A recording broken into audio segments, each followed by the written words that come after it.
কেউ জাদুগ্রস্ত কিনা কিভাবে বোঝা যাবে?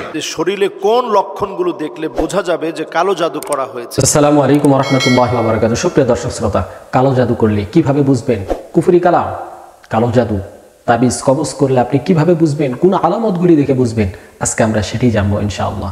আজকে আমরা বাংলাদেশের দুইজন বিজ্ঞ আলেমের কাছ থেকে জানবো যে আসলে কাউকে যদি কুফরি কালাম বা কালো জাদু করা হয়, তাবিজ কবজ করা হয়, তাহলে সে কিভাবে বুঝতে পারবে বা কিভাবে জানতে পারবে। আজকে আমরা সেই বিষয়টাই জানবো ইনশাআল্লাহ। এই আলামতগুলি যদি আপনার মধ্যে থাকে তাহলে আপনি বুঝে নেবেন হয়তোবা আপনাকে কেউ কুফরি কালাম বা কালো জাদু করেছে। আজকে আমাদের বিশেষজ্ঞ প্যানেলে যিনারা রয়েছেন, 1 নম্বরে জনপ্রিয় স্কলার শেখ আহমদুল্লাহ, 2 নম্বরে মাওলানা মুস্তাফিজ রহমানী। তো চলুন আমরা শেখ আহমদুল্লাহর কাছ থেকে জেনে আসি। যাওয়ার আগে ছোট্ট একটি রিকোয়েস্ট, যারা আমাদের চ্যানেলটি এখনো সাবস্ক্রাইব করেন নাই প্লিজ সাবস্ক্রাইব করুন। ইসলামিক নিত্য নতুন ভিডিও পেতে আমাদের সঙ্গেই থাকুন। তো চলুন আমরা শেখ আহমদুল্লাহর বক্তব্যটি শুনে আসি। জাদুগ্রস্ত রোগীর কিছু আলামত আছে, সে আলামতগুলো দেখে আমরা নিরূপণ করতে পারি কোন ব্যক্তিকে জাদু করা হয়েছে, অর্থাৎ ব্ল্যাক ম্যাজিক করা হয়েছে। এর আগে বলে রাখি যে ব্ল্যাক ম্যাজিক যে করে আর যে করায় পয়সা দিয়ে, এই উভয় ব্যক্তি শুধু কবিরা গুনাহকারী নয়, বরং এই জাদুর কাজ যে ব্যক্তি করে, জাদুকর বা ব্ল্যাক ম্যাজিশিয়ান যে ব্যক্তি ব্ল্যাক ম্যাজিক করে মানুষের ক্ষতি করে, ইসলামী শরীয়তের দৃষ্টিকোণ থেকে সবচাইতে জঘন্য শাস্তির মুখোমুখি সে ব্যক্তি হবে। মৃত্যুদণ্ডের শাস্তি ইসলামী আদালত তাকে দিবে। এটাই হলো ইসলামী শরীয়তের বিধান। এত জঘন্য অপরাধ, বিশেষ করে কোন ব্যক্তি যখন জাদুগ্রস্ত হয়, জাদুর অনেক প্রকার আছে, এক একজনকে এক এক ভাবে জাদু করা হয়। নারীদের উপরে অনেক সময় ভিন্ন ধরনের জাদু করা হয়, পুরুষদের উপরে ভিন্ন ভাবে জাদু করা হয়। এই জাদু কারোর উপরে করা হয়েছে কিনা এটা বোঝার জন্য একটা মৌলিক আলামত হলো জাদুগ্রস্ত ব্যক্তি কোরআনে কারীমের তেলাওয়াত সহ্য করতে পারে না, কোরআনের তেলাওয়াত সহ্য করতে পারে না। গত বোধহয় কয়েক সপ্তাহ আগে আমার বাসায় এরকম একজন রোগীকে এক ভদ্রলোক নিয়ে আসলেন, এনে বললেন, ভাই এই লোকটাকে কেউ বা কারা জাদু করেছে, ব্ল্যাক ম্যাজিক করেছে। এবং তার আলামত হিসেবে তারা বললেন যে এ আজানের আওয়াজ শুনলে পাগলের মতো ছটফট করে, সে টিকতে পারে না, এবং কোরআনে কারীমের তেলাওয়াত সে শুনতেই পারে না। আমার চোখের সামনে তার সঙ্গে যখন কথা হচ্ছিল,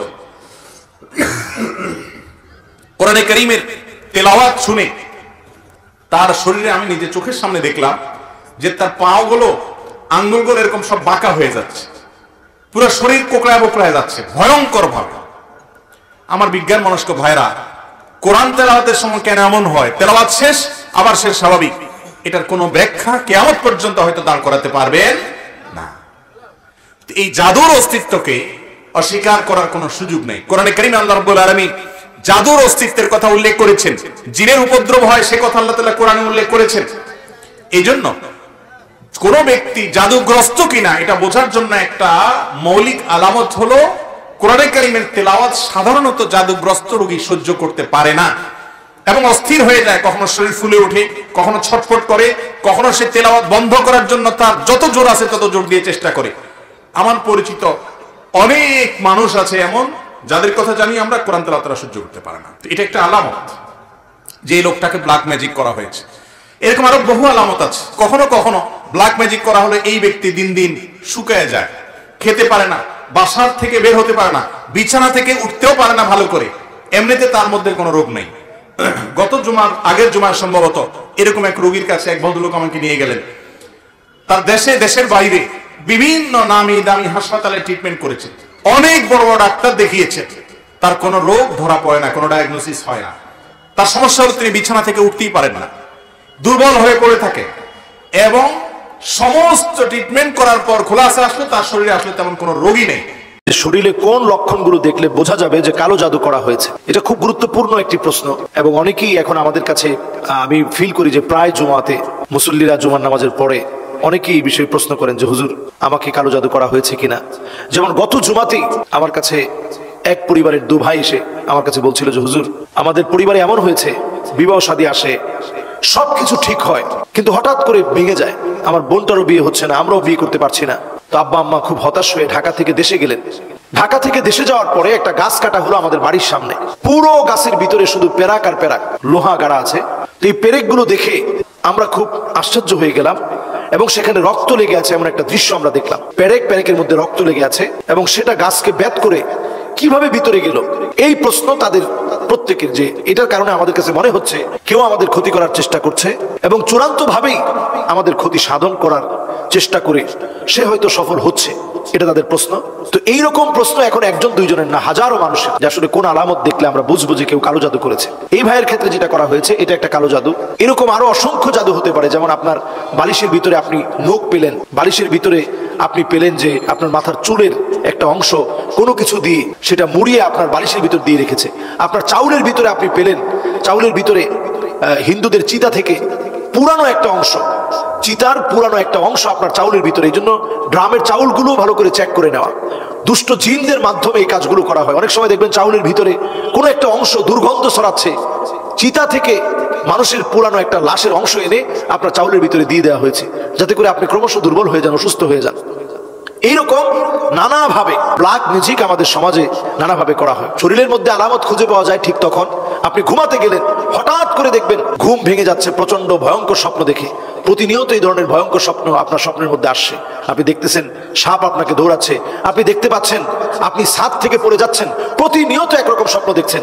আপনি দেখতে পাচ্ছেন যে আপনার সন্তান হয়েছে, সেই সন্তানটা বিকলাঙ্গ হয়েছে, অসুস্থ হয়েছে, কেউ আপনার সন্তানকে খেয়ে ফেলতেছে। এই জাতীয় নানা রকম স্বপ্ন পরিবারের যে কোনো সদস্য দেখতে পারে। এবং দেখবেন সব সময় মাথা ধরে থাকা, প্রচন্ড ভয় কাজ করা। আপনি অনেক ট্রিটমেন্ট নিয়েছেন, কোনোভাবেই আপনি কোনো ফলাফল পাচ্ছেন না। ট্রিটমেন্টের রেজাল্ট আসছে যে আপনি পুরোপুরি সুস্থ আছেন, কিন্তু আপনি অসুস্থ হয়েই যাচ্ছেন, দুর্বল হয়েই যাচ্ছেন। এই ধরনের আলামত যখন চলতে থাকবে, দিন দিন আপনি অসুস্থ হয়ে যাচ্ছেন, শুকিয়ে যাচ্ছেন, আপনার কোনো ঔষধ কাজ করছে না, কেমন যেন আপনি হতাশ হয়ে পড়ছেন, মৃত্যুর কোলে ঢলে পড়ছেন। এই সমস্ত ক্ষেত্রে আপনি বুঝবেন যে কেউ আপনাকে কালো জাদু করেছে। বের হওয়ার রাস্তা হচ্ছে নিজের আমল নিজেকে করতে হবে। আমরা অনেক সময় নিজে আমল না করেই আমরা ব্যস্ত হয়ে পড়ি। এরপরে যারা রাকি আছে, যারা কোরআন সুন্নাহ অনুযায়ী যারা আপনাকে ঝাড়ফুঁক করে থাকে, অথবা কোরআন সুন্নাহ অনুযায়ী যারা ট্রিটমেন্ট করে, ওই ধরনের রাকির কাছ থেকে আপনি পরামর্শ নিতে পারেন। তাদের কাছ থেকে, রাকির কাছে গিয়ে আপনি এই বিষয়টা সুনিশ্চিত হতে পারেন।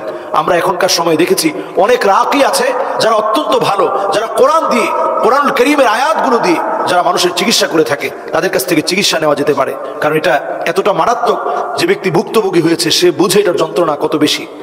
এটার যন্ত্রণাটা এত তীব্র হতে পারে, কারো কারো ঘুমই হচ্ছে না, প্রচন্ড রোগাগ্রস্ত হয়ে যাচ্ছে। সুস্থ সবল মানুষ, সে তার চৈতন্য হারিয়ে ফেলছে, সে তার জীবনের লক্ষ্য টার্গেটগুলো সব ভুলে যাচ্ছে।